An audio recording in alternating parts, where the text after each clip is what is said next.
Cinema అంటే రంగుల ప్రపంచం, నక్సలిజం అని అంటే రక్తపాతం.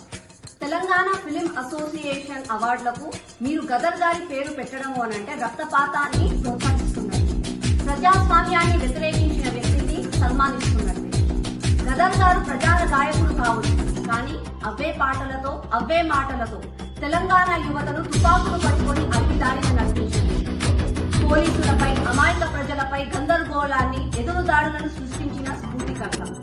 అట్లాంటి వ్యక్తిని మీరు సన్మానిస్తున్నారు అనంటే సినిమా రంగంలో ఉన్న కళాకారులను, ఆ కళలను అవమానిస్తున్నారు.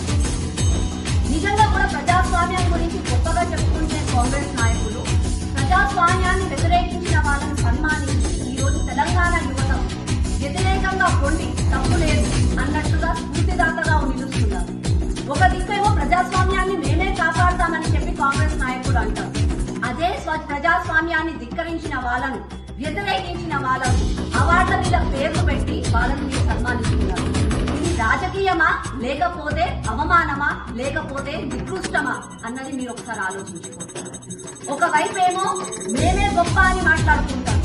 ఇది గాంధీ కుటుంబం, గాంధీ మార్గాన నడిచే కుటుంబం అని చెప్తారు. ఇది నిజంగా కూడా గాంధీ